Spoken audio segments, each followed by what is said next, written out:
Hey there, boys and girls. We're going to continue on talking about nutrition this week. And today we're going to be talking about food for energy and health through nutrients, vitamins, and minerals. So let me first start by going over a couple of keywords and some vocabulary, if you will, just so that you have an idea of what it is that I'm talking about. So we've already talked about calorie. And a calorie is the unit of measure that we use to calculate the energy content of food. Then we've got carbohydrate, and a carbohydrate is a macronutrient, and it's the body's most preferred source of energy. So when we're consuming foods, your body is going to use the macronutrient carbohydrate before it uses any other macronutrient. Diet is our regular course of eating and drinking that's adopted by a person. Then we've got fat. Fat is also a macronutrient. It provides energy and assists in nerve conduction and the absorption of vitamins.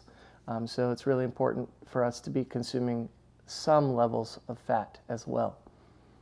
We've got nutrients. There's that word that I used already today.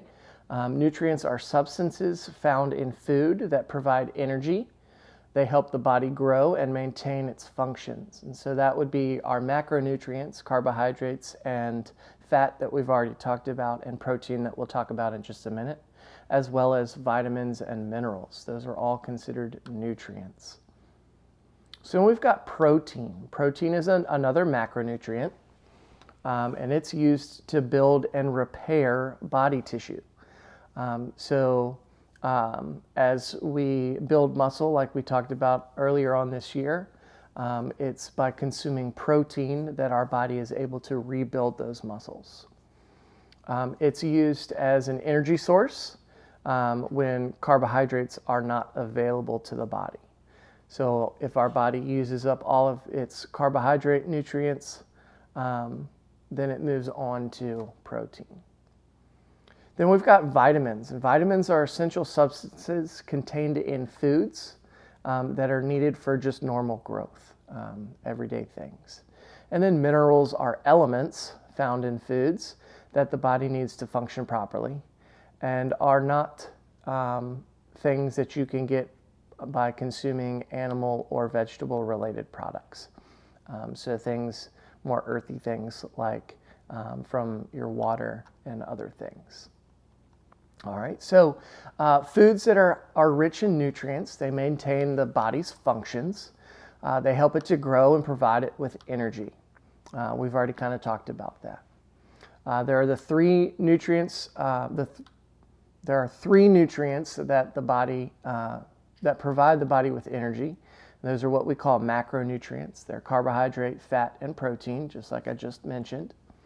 And then we've got vitamins and minerals that do not provide energy for the body, but they're important nutrients to assist the body with its everyday functions and to promote good health.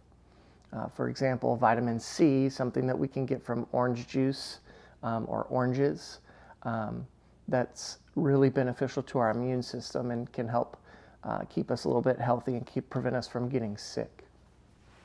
So carbohydrates are the preferred energy source. It is recommended that 55% of the calories in a person's diet come from carbohydrates, and that's because it's the preferred method of energy for our body. So there are 4 calories per gram of carbohydrate. So grains, fruits, vegetables, those are all rich sources of carbohydrates. You can easily find carbohydrates in those types of foods.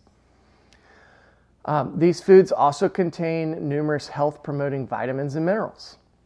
Okay, so easy way to get our food, our vitamins and minerals, is by consuming food. Fat is another source of energy for the body, and fat provides 9 calories per gram, and it also assists the body with nerve conduction and the absorption of vitamins. So without a little bit of fat, our body would not be able to use the vitamins that we are bringing in.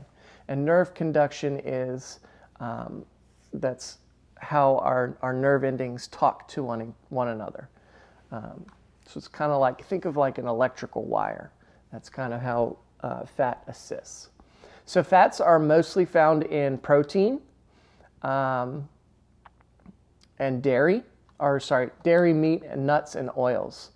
And so those are our big sources of fat. So it's recommended that 30% of the calories in a person's diet comes from fat.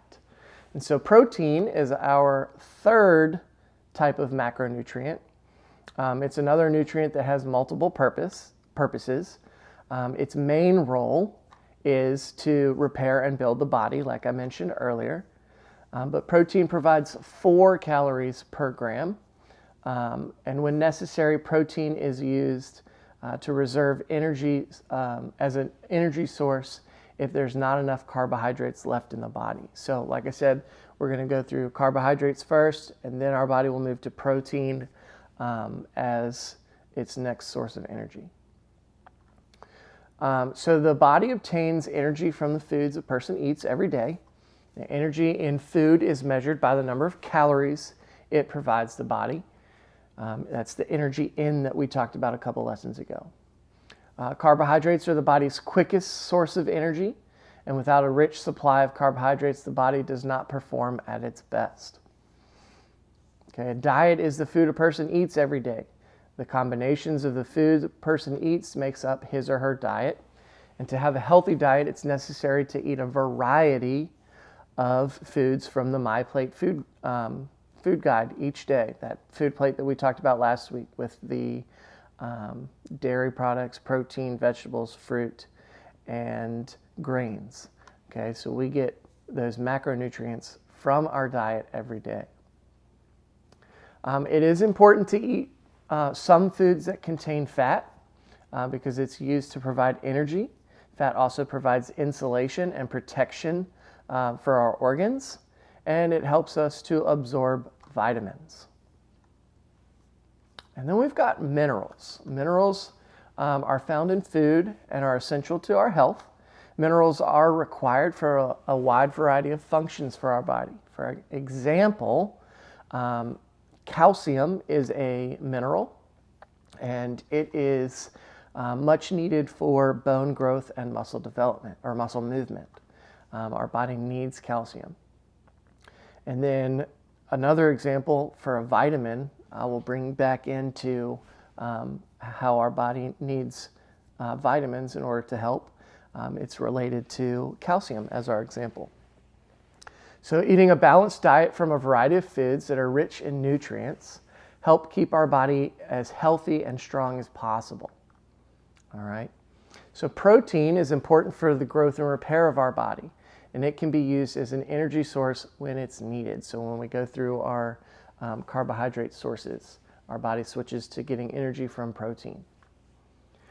Now, vitamins are found in foods and are essential to stay healthy. So vitamins are required for a wide variety of functions in the body. I gave you the example of vitamin C earlier. Okay, another vitamin that is really important is vitamin D. Vitamin D we actually get from sunlight. Okay, by going outside and being outside in the sun, our body is able to absorb vitamin D. And vitamin D is really important because calcium, that mineral we just talked about a moment ago, cannot be broken down and absorbed into the body without vitamin D. So that's just one example of how vitamins and minerals are so important for our body. All right, so the energy, vitamins and minerals that the body needs are contained in a variety of foods. Carbohydrates, fat, and protein are important nutrients, and they provide our body with energy to work, grow, and to play. So that's a little bit about our macronutrients and our micronutrients, which is another word we use to categorize vitamins and minerals, is micronutrients, macro and micro. Okay. So what I would like to do now is take just a minute to explore a food label. and how to read a food label. And so on the next slide, that's what we're going to talk about before we get into another activity.